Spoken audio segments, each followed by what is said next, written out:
Hi, everyone. I'm happy to see you online. It's just on the eve of Nowruz, and I happy Nowruz. This time we have a unique guest. I'm glad to have this opportunity to interview a high-class expert, Professor Dr. Brenda Shaffer. Welcome. Thank you for taking the time, Dr. Schaffer. So let us start from introducing you. Can you please introduce yourself so our subscribers and followers will know how cool you are? Okay, so first thing, Nowruz Mubarak to you and to your family and friends in Uzbekistan. And I visited Uzbekistan many times, and it's one of the most beautiful and interesting countries I've ever visited, and very hospitable, kind people. I focus on energy and national security, and currently I'm a faculty member at the U.S. Naval Postgraduate School. This is an academy of the U.S. Navy.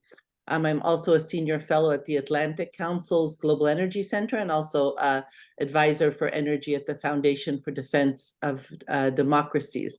I've written a number of books, including the book Energy Politics, but my most current book actually is more regionally focused, and it's called Iran is More Than Persia, Ethnic Politics in Iran, and it discusses how Iran's multi-ethnic composition affects politics within Iran and its foreign policy.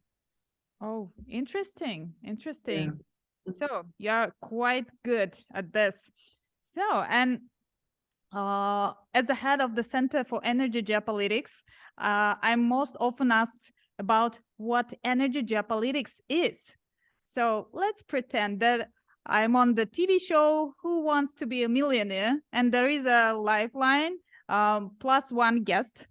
And since you specialize in energy and energy policy, I would like to ask you the same question. How would you describe energy geopolitics in simple terms? Right. So, geopolitics, the term has often been, taken into so many different extremes, including, the opposite of its original meaning. But geopolitics is very simple. It's the impact of geographic factors on political outcomes. And, sometimes we're in this sort of postmodern world where some people think you can just, through ideology or culture or education, you can just change things. I once received a doctoral dissertation from a very prestigious British university to judge, to grade, and it was comparing imperial ambitions, Russia and Kyrgyzstan. And I returned this dissertation to this British university because it was so obvious why Russia can have imperial ambitions and Kyrgyzstan doesn't have imperial positions. You don't need to write a 300-page dissertation, spend 6 years, researching this. But there's sort of this it's very popular today to think you can kind of just wish away things. You could just change everything about yourself, your biology, and including sort of you could ignore geographic factors. So some countries might want to ignore that Russia is their neighbor, or Iran is their neighbor, or China, and if they have these kind of policies, they're going to end up really endangering their citizens. So energy geopolitics would be an emphasis on looking at the actual physical realities of the energy supply and demand, the intersection with the national security needs, and how energy supplies affect that, and also looking at the real data of how we use energy, how it impacts the environment, because nowadays we have so much sort of misleading information about let's say how I'll take an example of natural gas. For decades, natural gas has been considered the solution, right? Like, what do we want to do? We want to replace coal with natural gas to lower air pollution, lower carbon emissions. We want to find more natural gas. This can lower prices for electricity, for heating, for industry, for manufacturing, for countries, right? Overnight, suddenly natural gas became demonized simply because it falls on the category of fossil fuels, right? Well, sort of, if you look from from a more, I think, objective perspective, you wouldn't make this shift, and you would see, yes, natural gas is still, very important. It's for countries, for their economic prosperity, and I mean, we produce more climate altering emissions from rice production in the United States than we do from natural gas production. Nobody's saying we should close down rice production, right? But why would we throw, natural gas out the window when we don't even have a substitute yet for it? Mm-hmm. Mm-hmm. Thank you. Yes, indeed.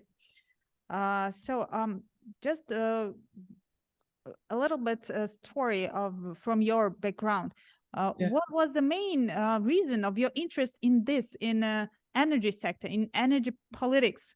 Why you decided to choose this one? Because actually, this is a sort of gender stereotypes that this sector, I mean, energy and politics, policies, is not actually a good job for women, yeah, to be in a career choice. In their career choice, it's not the priority in the list. So why did you choose energy as your main interest? First thing, how we use energy and our access to energy affects almost every single aspect of our lifestyle. Like for instance, manufacturing. Energy is the biggest input into manufacturing costs. People think it's labor, so they think, oh, we want to go to a place that there's cheap labor, but exactly, it's not true. It's actually cheap energy, and you're seeing this right now with the huge energy crisis in Europe. A lot of companies, factories moving to the United States where they can get cheaper energy. We even saw at the beginning of the shale revolution, companies moving from Mexico where they had cheaper labor to the United States where they had more expensive labor but cheaper energy. So first thing, if any economic growth, prosperity is dependent on proper energy. Public health, if we use mostly coal, I know still in Central Asia, in some homes or apartment buildings, still coal is used, directly. This directly affects the health, especially of children, elderly, life expectancy, cancer. So, so many of these issues you want to solve if you have proper healthy, energy coming into homes and to cities. This is one of the most important inputs for public health. And independence and national security. If you don't have, reliable and diversified sources of energy, you can't run a military, you can't run an economy, but you also can't, be independent. So that's one reason why I saw energy as such an important, sort of source of power.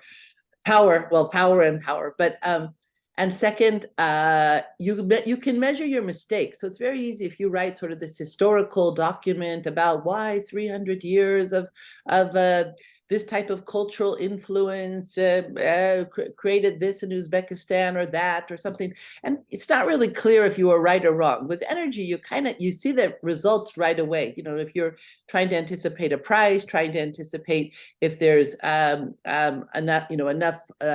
sufficient supplies. You see you're right or wrong, and I really like that you're not just sort of diving in the dark and underwater, but you're actually your ideas and your assessments are tested all the time.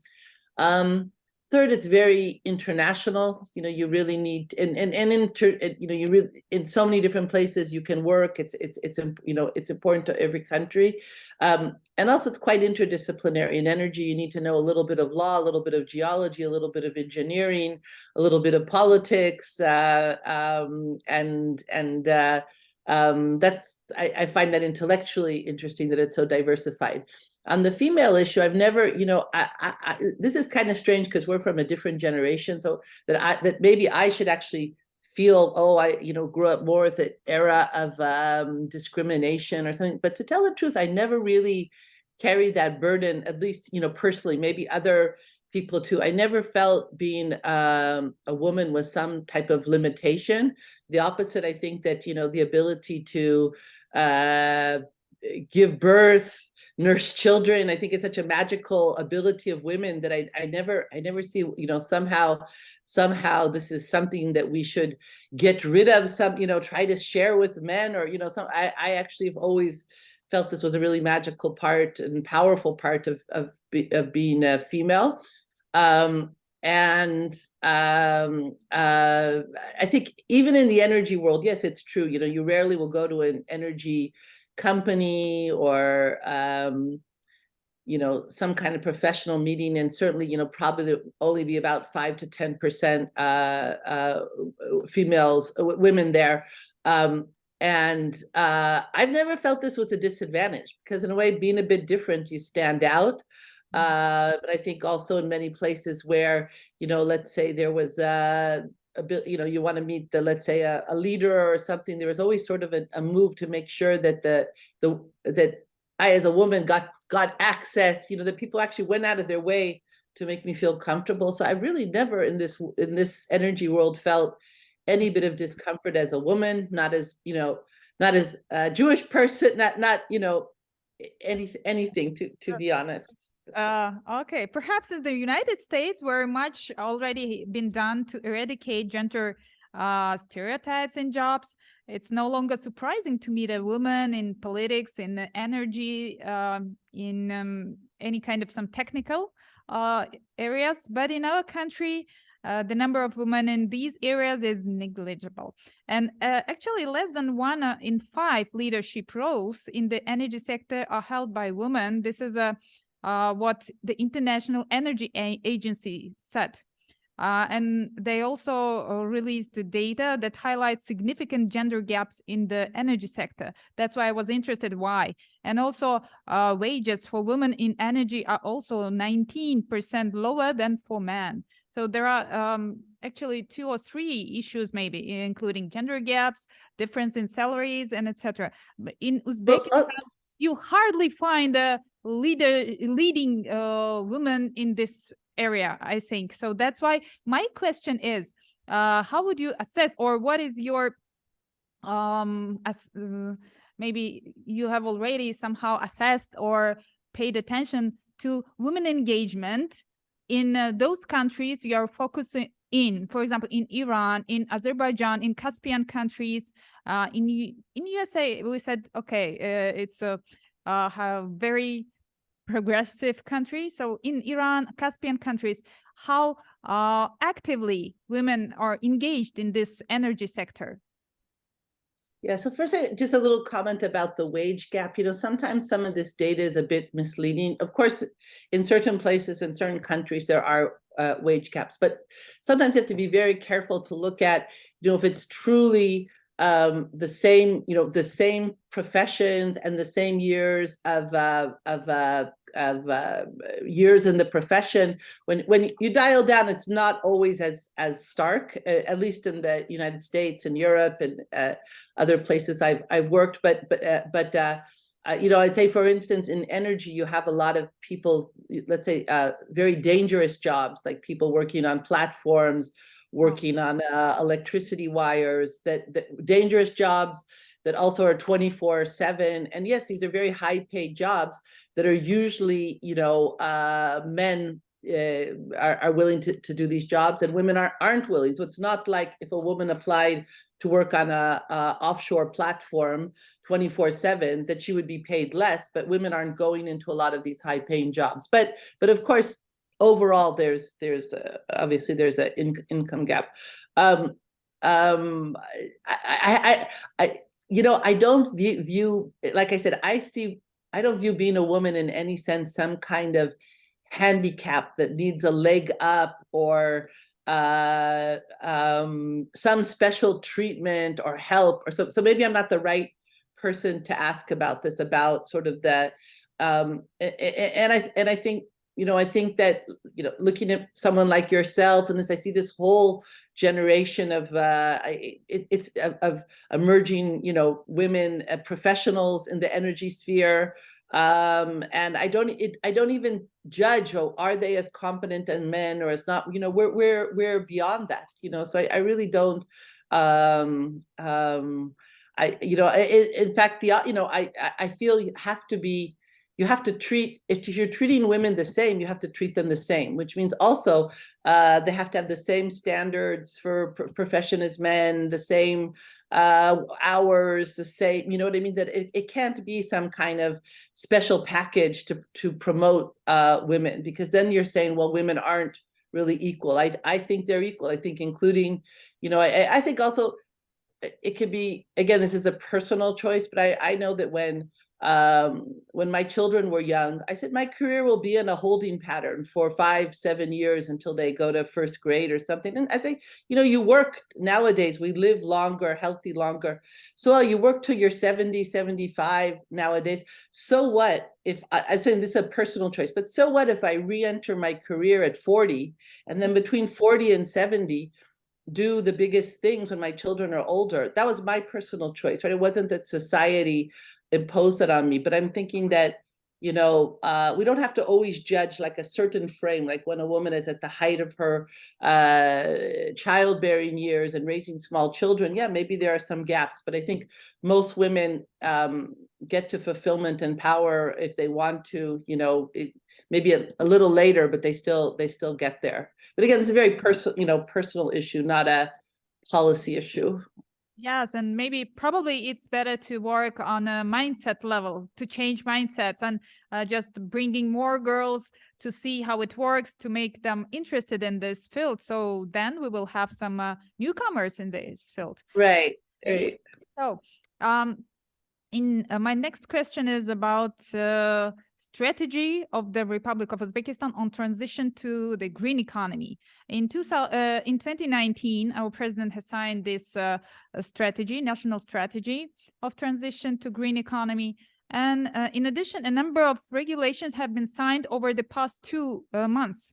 And according to one of them, for example, supporting at least half of the rooftops of buildings with solar panels will be mandatory.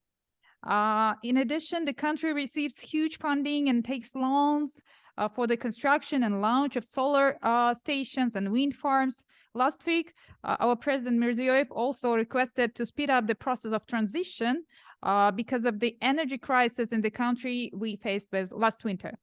So I remember well that impressive presentation you made last year in front of Rumsfeld Fellows. You young leaders from Central Asian, Caucasus countries, and Mongolia, Afghanistan. I was lucky to be there, one of them. So you have shared several arguments which are not so optimistic in terms of pro and cons of using so-called green technologies, green equipment for the production of renewable energy. And so you also listed several related risks and possible consequences. Could you share those, your ideas, your thoughts, arguments with our subscribers, so they can also think a little bit that maybe not everything is like a panacea? You know, we call this one pill for every disease. So the green economy is a solution, is the best solution, and is the only solution, or we have to consider some other facts as well. Okay, great. So first thing, let's break down some of these terms: green energy, renewable energy, clean, or another word, low carbon energy, right? So we tend to put all these things together, right, and call renewable energy a green energy, meaning assuming that if it's renewable, if it's not based on fossil fuels, if it's used, you know, if it's used by non-depletable sources, that it's green. Green, we usually mean that it has no or low environmental impact. But and clean, what the West calls clean energy, they mean low carbon energy. Okay, so these are three very different things: clean energy, renewable energy, and green energy. And I think it's very important for countries moving forward, a couple principles. One, you have to look at the environmental impact, right? The green impact of low carbon and or renewable energy, right? So let's take something like hydropower. Hydropower is one, it does create methane emissions, so it's not necessarily clean energy. It has a climate impact. But it is renewable energy, but obviously it has a tremendous environmental impact, you know, just really rerouting and sort of, destroying water systems, making these big concrete dams that, are not appealing to nature.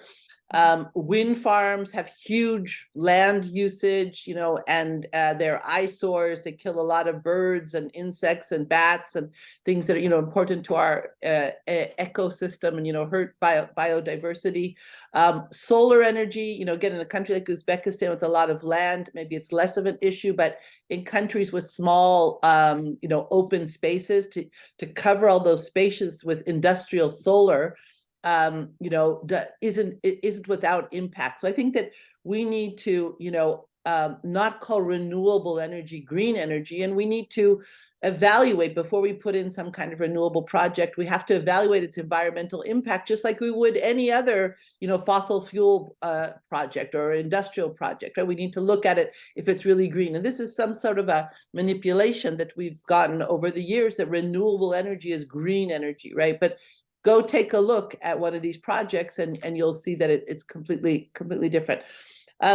Second is the whole idea of an energy transition. We keep hearing about the energy transition. It's presented to us, again, like you quoted the International Energy Agency, and it's presented to us as if there's this train that's on the way where the world, or at least the Western world, is going towards a completely different mode of uses of energy. And when do you join the train, right? That's the question if you're Uzbekistan or another country. But the reality is we've been throwing trillions of dollars at a so-called energy transition for decades, only to move the amount of renewable energy, a few percentage points in terms of our overall fuel mix. So today, 84% of global energy use is from fossil fuels.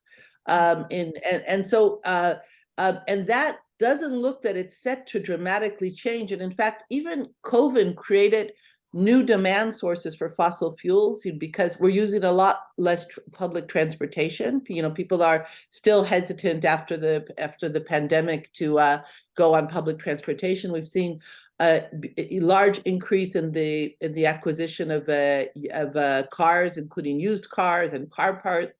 And of course, we're using, this is obvious to anyone listening today, that we're using a lot more plastics, and plastics are created by fossil fuels. So we're hardly moving the dial. And even so the big thing emphasized right now is electric vehicles, right? And when you take the electric vehicle from the beginning, mining all the materials that go into the batteries, that go into the materials that go into the electricity cables, till the end, it's maybe minuscule about how much this affects climate. And again, we're going to be spending trillions and trillions and trillions of dollars on something that will move the dial by very minor amounts. About rooftop solar, which doesn't have the same kind of negative environmental impact like wind towers, like hydropower. I think it should be judged specifically if that, not just the idea, because the EU told us to do it, so let's do it and tell them we now have these projects. But if it makes sense for your electricity system, for your grid. Some places, yes, this has been very helpful. Other places, that it creates actually a cost to your electricity system, because you still have to run the base load. You have to keep your electricity system on a stable amount of natural gas. So you still need that same, similar amount of natural gas. And all the additions of the solar actually are sort of a cost and add an insecurity to the grid, because the electricity system has to adjust to them all the time. So it really, and again, maybe something that might be more applicable to Uzbekistan, maybe actually water heating, solar water heating, not connected to a grid, but actually just removing the water heating element, through having solar, solar units on roofs for water heating. In a lot of places with warm climates like Cyprus, Spain, Israel, parts of Greece, this has been very useful. But again, it should be evaluated by, is this the correct move in terms of the price and adding stability to our grid, or does this, detract from it? And just the idea that it's solar should not make it suddenly something we don't really evaluate that impact. Mm-hmm. Yes, indeed. And actually in Uzbekistan, we have, I think, a number of problems that should be taken into account. Like, for example, winter farms can be established or can be constructed very far from the center, or huge solar stations there, mainly planned to be set up in the some sort of desert area. It's too far from the center where mainly consumers of those energy sources are located. So what is the transportation, or let's say logistics costs of this Right. transportation? And also dust. Probably you heard that Uzbekistan is unfortunately is in the top 20 countries with the highest dust and some unclear air conditions, actually due to active construction process in the country and etc. Unfortunately, dust is one of the main problems for solar panels, because you need to spend a lot of water to clean it. So, and water itself also should be clean enough to avoid scratches on the screen or on the surface. So, and by wanting, or when we want to produce green energy, we need to spend water, drinking water, or we need to spend more money to maintain those equipment. And also another issue is utilization, right? Because as far as I know, for example, I heard that Euronews, they made a report on French winter farms, that they have a huge problem because some of those equipment are already out of order, and they cannot be reused or recycled. Recycled, right? Or even properly buried, that it doesn't have. I think you're making a lot of really important points, and and I hope you're making these points also in the Uzbek language, and that they're getting out to the public and decision roundtable makers. discussions last week on it.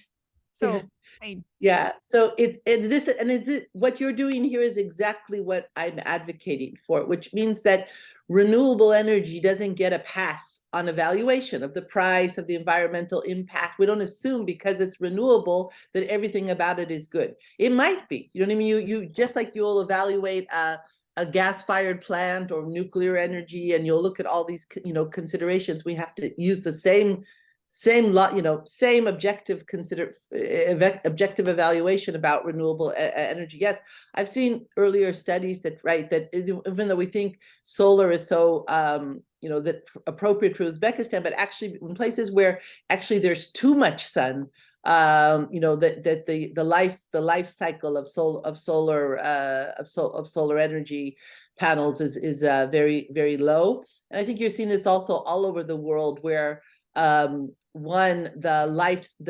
real life cycle of solar energy is a lot, and wind is a lot lower than the calculations. Meaning, like, let's say they're calculated for 20 years with solar, 25 with wind. In reality, it's about 5 with solar and I believe less than 10 with wind. And also exactly as you pointed out, we don't have good systems we have no systems for recycling these materials, and especially in the case of solar, there's a lot of evidence that once they're just buried, that not only do they create mass waste, but they also as they break down, they create problems for underground, for well water and things like this. Yeah, sure. I mean, so again, and what you pointed out about water, we have to completely, always looking at this, places like Uzbekistan and Greater Central Asia that have water challenges. You have to look at the water impact of these different projects. Exactly. Yes. And also, my question is about communication, importance of communication and informational support in this transition process, let's say, because it's obvious we cannot avoid that we have to somehow go through this transition and to see what works or what is not working properly. But I think that you already passed the specific process of transition. I mean, in USA, in America. So what is your recommendation in terms of communication as well as information campaign in the energy transition process, in promoting renewables and ensuring energy efficiency, which is also important, not only changing the equipment, but also changing mindsets about how to be energy efficient. And in most of the economies all over the country, I think it's important.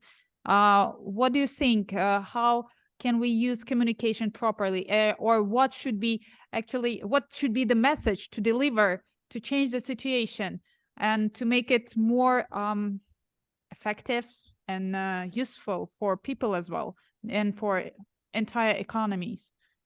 Mm-hmm. Okay, well, first thing on the idea that, well, the energy transition is happening, it needs, you just need to join. I disagree with this. If even taking the example of the United States, 75% of the energy is fossil fuel.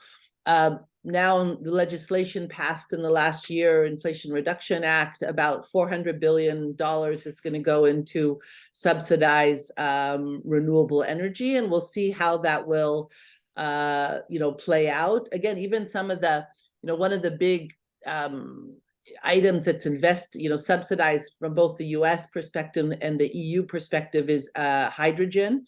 And it's really funny because hydrogen, first thing from commercial companies, is considered completely not commercial. Only if it's subsidized can they even, completely subsidized can they think about it.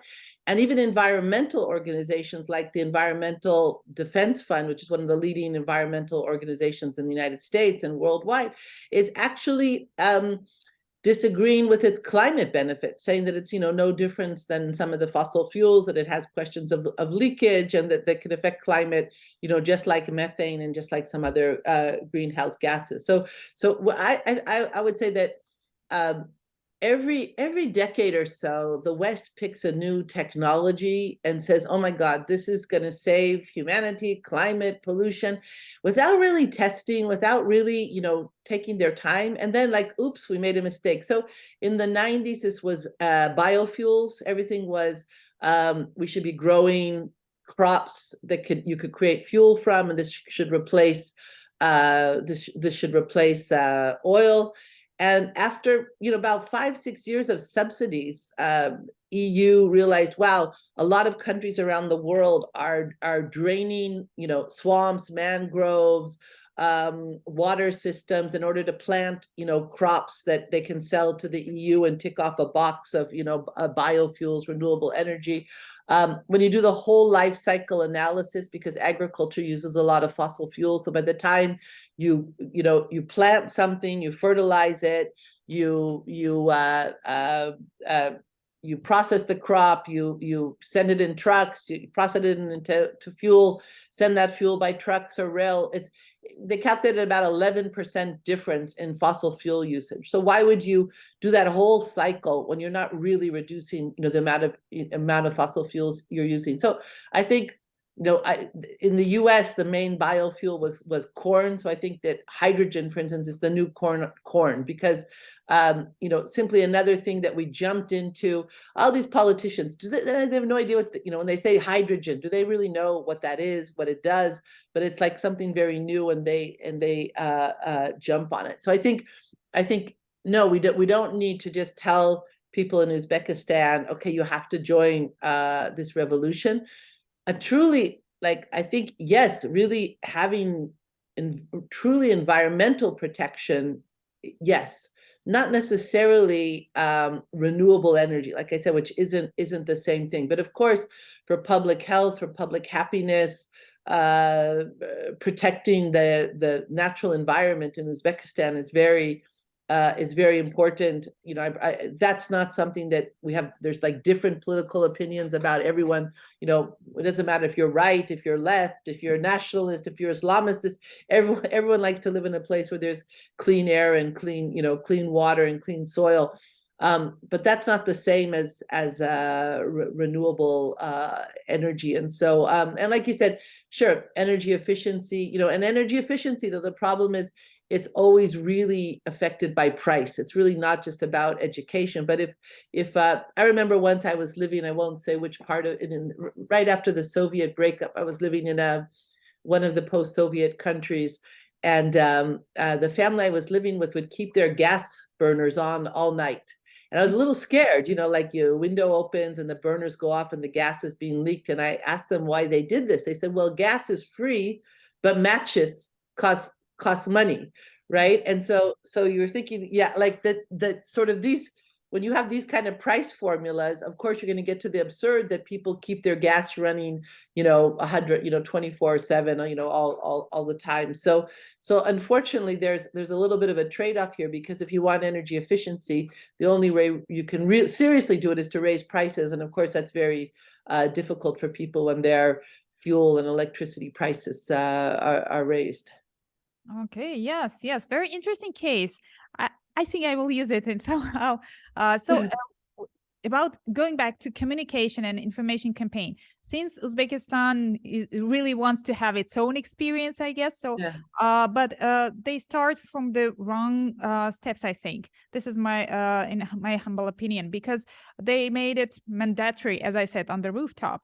And I just asked my colleagues, okay, my parents are retired and they have a certain amount of money, but government actually made it, they don't have any choice. They have to buy those solar panels, but where to find them, where to go to get information, how to choose, what are the criteria, quality criteria, or how can the elderly people go themselves and find, okay, possibly they have funds, but it's not cheap. As you said, this is important also, the price. And okay, they will put it on the rooftop. Somehow they will find a proper guy who will fix it. But then what if some unexpected weather conditions will damage it, or what? A lot of things can happen, but who will cover those costs? And who guarantee that their households will get enough energy from those solar panels? And what about further maintenance? How to find a good guy who will come to fix it in case of damage, or I don't know, overloading the system, and etc. So no information is provided in advance. It's just will be mandatory, but no information, no communication, proper communication. And I think that this can cause a negative attitude towards those renewables as well. So that's why I think communication is really important, and to make people prepared, or I don't know, well equipped with some knowledge, with some instructions, guidance. That's important, I think, as well. Okay, so thank you for this. And how would you also maybe recommend to diversify, or to pay attention to some innovations, or what is your suggestion, advice in this current situation? As I said, we had the energy crisis last winter. We have some obligations in front of Chinese contracts, so we have to sell them gas in a certain amount, volume. We have growing population. We have decreasing production or exploration of gas. So what is the best way, or what is your personal recommendation for Uzbekistan in this context? Great. Okay. First thing, I like what you said, that Uzbekistan wants to develop its own way. And I think if I look at Uzbekistan's history since the renewal of independence after the Soviet collapse, I think Uzbekistan always goes its own way. And I really like that, whether it's dealing with different threats, and that's why I find Uzbekistan an especially interesting country, because you do have this sense of not just taking off the shelf whatever the West tells you to do, or some other power, but actually doing things yourself, in a sense of strength, a large nation and many accomplishments, and so I think this should be reflected in your energy policy. And I like the way you outlined the different considerations. So I'll say one thing. What the most effective instrument for change in how we use energy is price. So that's also, you know, sort of in a carrot or a stick. When fuel prices are high, we say, okay, maybe I won't travel to my cousin's wedding, or I'll go 3 or 4 people in the car, or I'll take the train or something, because you say, wow, I don't want to pay the fuel cost. Or when electricity and gas costs are high, you're very careful to shut off the lights, or maybe wear a sweater instead of turning up the gas heat, you know, and something like that. And so even things like what you described about the solar panels for the roof, those things are best done when they're actually, and not through subsidy, through reality, economically beneficial to the population, right? So if people can make money, and again, not through subsidy, because that's just some people making money on the back of other people, right? But if something is actually really beneficial for them financially, they'll actually find the way to it. People are smart, you know what I mean? So if putting solar panels on, you know, like I said, I put a solar water heater on my roof because sure, it'll cost me, let's say $500 at the beginning, but within 6 months, I've returned, you know, or maybe 9 months, I returned that investment, and then I'm just enjoying, you know, really reducing my electricity costs. So I don't need the law to tell me to do that. That just makes sense. So first thing, and if we look at, for instance, one of the biggest sort of dramatic changes in how we use electricity and air pollution and carbon emissions was the United States shale revolution, where really hundreds of coal-fired plants were closed and moved over to cleaner natural gas. And not because the government said they had to, or some Paris agreement, but simply because it was cheaper to build these power plants on gas versus coal. So if you're an investor, you're looking at, gee, I could have coal, I could have natural gas, which is cheaper and no air pollution and lower carbon emissions. So it means also the public is more likely to accept this. Or I could have more expensive coal, which produces air pollution and carbon emissions. Not very easy to make that choice, right? So the US had a huge revolution which lowered air pollution and carbon emissions without really the government being a part of that. And that's how these transitions have to happen. They have to be that something is just so attractive that people want it, and not that it's forced down their throat. And again, subsidies over time, Uzbekistan and really no countries can have these long-term subsidies. It really, you know, you can't run an energy system on a basic subsidies. I think Uzbekistan should focus on finding more natural gas. Obviously, your geology, you've had so many volumes in the past, finding more natural gas, maybe, and again, like focusing on that versus spending a lot of time on the sort of marginal, input of solar panels on rooftops, versus finding more gas volumes. And again, connected to price, the key to finding more gas volumes is actually having, and again, this is difficult for the population, but a higher natural gas price, because an explorer will want to come and know that, okay, if I find this gas, either I can export it to a higher paying market, which doesn't really help Uzbekistan, or I can sell it to the domestic market at a price that's attractive to me. So unfortunately, one of the ways or the main way to get more gas energy resources is actually to raise your prices. And we saw that, I think a very good example is Egypt, which had been a huge gas producer, but through very low gas prices at home, people, just blew through the gas in a very short period, and Egypt turned into a gas importer.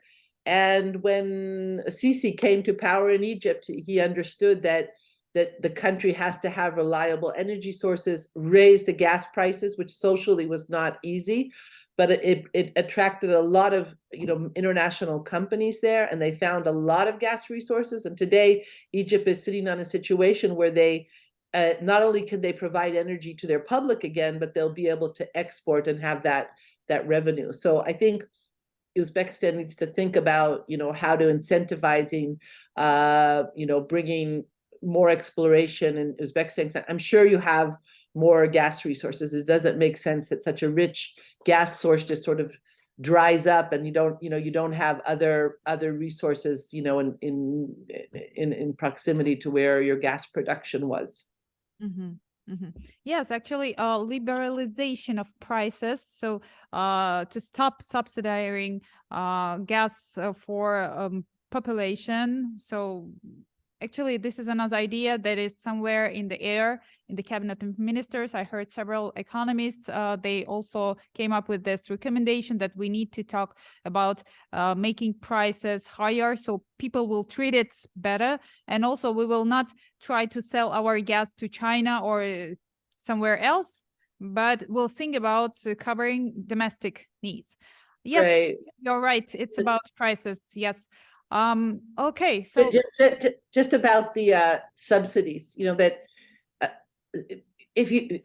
population sometimes needs some, certain parts of population sometimes need some support, and it's better to subsidize goods that one lead to the next generation having more prosperity, like education and health, and that people don't abuse. Like, for instance, if you have free education, real free education, not in theory, but like actually that, because we know how it is, all these schools add all these fees and for books and trips and uniforms and for teachers and things like this. But when you have real free education, people don't waste it, because you're not going to say, oh my God, I'm going to go to second grade twice because it's free. But we do waste energy, or you don't waste public health. You're not going to say, hey, I'm going to have 2 operations because it's free. Energy is one of the worst things to subsidize because it's too easy to waste, and so if you're going to subsidize public goods, let it be stuff like education and health and not energy. I love your way of explaining, by providing simple cases and simple words about, yeah, I love it. So it's wonderful. It's interesting. And since I promised that it will not take more than 1 hour, we're lack of time. And my last question is about your first visit to the USSR. It was a really harsh, actually, difficult period in 1982. Again, according to Wikipedia, it says that you visited USSR. And if could you share, if it's not a secret, for what purpose did you travel? And do you remember your first impression?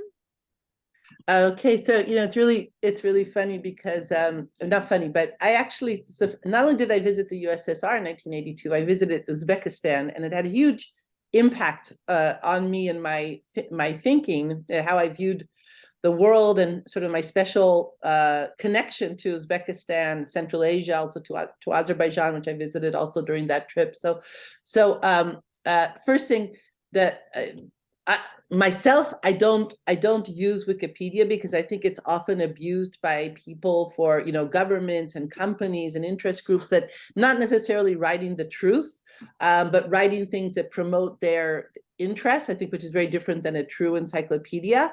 But how does sort of whoever wrote for Wikipedia know about this? Because there was an article about me when I was in high school in 17 magazine.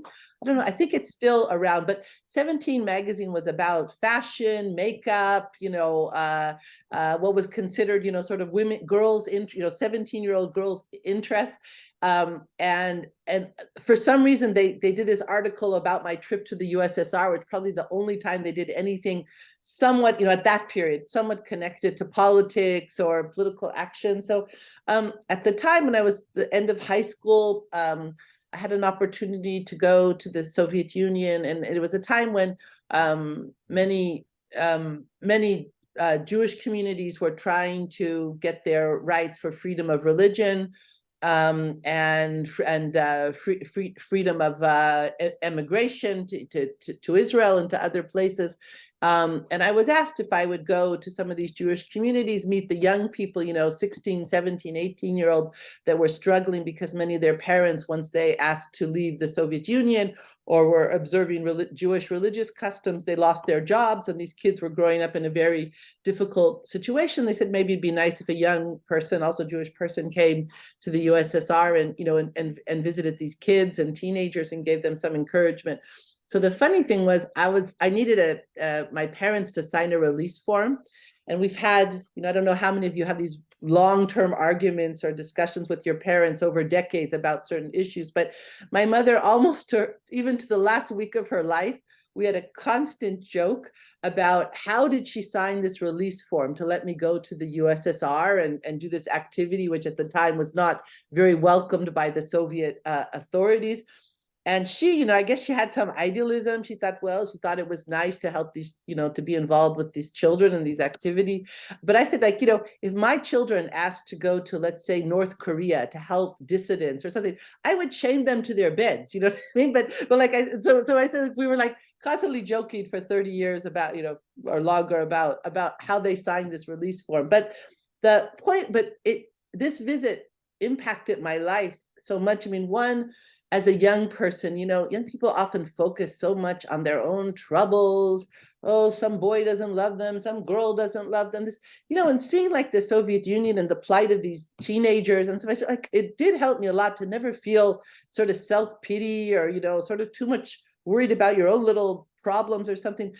But also, it really affected my view of the diversity and attitudes in the Muslim world. So I remember, visiting in apartments in Russia, and the local Jewish people would say, "Please be very careful. Don't speak a foreign language in the hall, so our neighbors don't know that we're we have foreign guests." They were afraid of their neighbors, right? And the minute I got the first like sort of Muslim populated city I got to in the Soviet Union was Baku, and I was also in Samarkand, and I saw that the local Jews were speaking Hebrew to us in their hallways. They weren't afraid. And I said, the first time I was in Baku, I said, "Aren't you afraid of your neighbors hearing that you have foreign guests?" They said, "Afraid? Our neighbors are coming to dinner with you. They're going to know we have foreign guests. They don't have any attitudes against Jews. The Muslim populations didn't. They don't support the Soviet Union. We don't live, under the law. I mean, formally it's the Soviet Union, but we live our own societies." And same thing I heard I got to Samarkand on the eve of Yom Kippur, the holiest Jewish day, and the same thing, that Jews, they were never afraid to show their culture to their Muslim neighbors. They were never afraid to show their anti-Soviet activity. And I would say that this really shaped my interest in Central Asia and Azerbaijan, and in general as a person, to understand that most of the Muslim world isn't anti-Jewish, it isn't anti-Western, and just to have a completely more balanced attitude. Of course, there are some people from every group that engage in violent activity, extremist activity, but I understood from a very early age that most Muslims Muslims have different attitudes, like every group, but certainly are not anti-Western and anti-Jewish. And it shaped my desire to always have strong ties to people like the Uzbek nation, Azerbaijani nation, and Kazakhs, where I've constantly over my life been visiting and meeting nice scholars like yourself, and it's really been very important to me.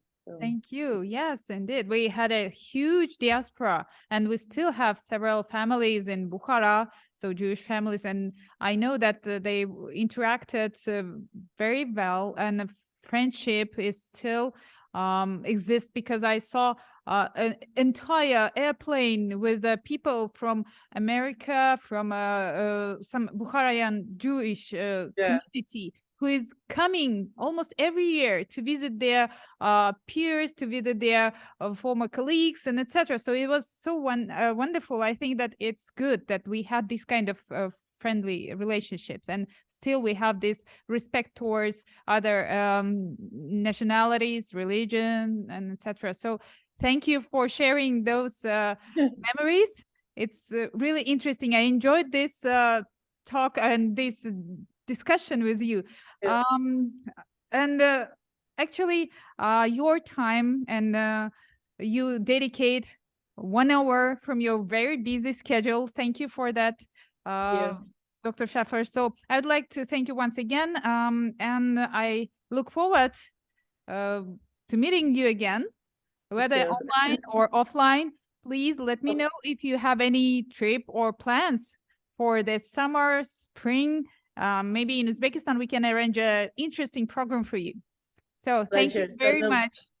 Nowruz Mubarak to you and all of Uzbekistan, and hope to meet again soon in Tashkent, Bukhara, Samarkand, Andijan, Khiva, one of your many beautiful cities. So Thank you. Thank you very much. Stay safe.